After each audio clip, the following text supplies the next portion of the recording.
বিচার করার? আপনারা কেউ না বিচার করার। আমার বিচার আমার সৃষ্টিকর্তা করবে। আমি যদি কোনো ভুল করি, আমার বিচার আমার সৃষ্টিকর্তা করবে। কই আমি কোনো ভালো কাজ করলে আপনারা তো পুরস্কার নিয়ে আসেন না? বাংলাদেশে কত মানুষ ভালো কাজ করে, আপনারা তো কোনো পুরস্কার নিয়ে আসেন না। তাহলে তৌহিদি জনতার কাজকে খালি লুটপাট, ছোটপাট, হানাহানি, মারামারি, ওর চুল কাটটা দেওয়া, ওর বাল কাটটা দেওয়া, এগুলা? আমরা তৌহিদি জনতার কোনো উৎপাত বাংলাদেশে এরপরে দেখতে চাই না। ধর্ম মাননা তখন হয় না যখন আপনারা বলেন চান্দা আওয়ামী লীগও নেয়, চান্দা বিএনপিও নেয়, চান্দা আল্লাহও নেয়, তখন সেই কথার সময় ধর্ম মাননা হয় না? হ্যাঁ, ধর্ম অবমাননা হয় না নাকি?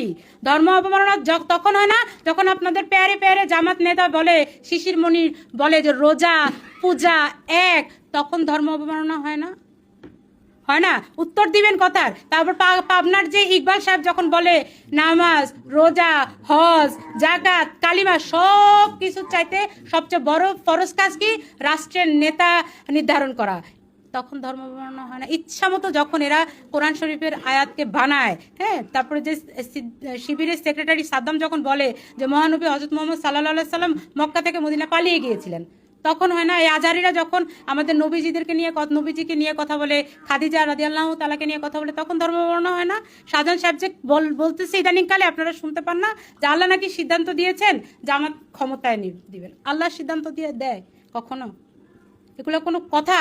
আমির হামজার মতো একটা বেকুব জামাত নেতা যখন বলে জামাত ইসলামকে ভোট দিলে 18 কোটি জনগণের নামাজের সব পাবেন, তখন ধর্ম অবমাননা হয় না?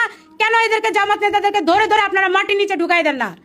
তখন আপনাদের মনে হয় না যখন মহিলারা ওই সমস্ত জামাতের আসরে যখন বসে, তখন মহিলাদেরকে ভুল বুঝায়, কি বলে জানেন?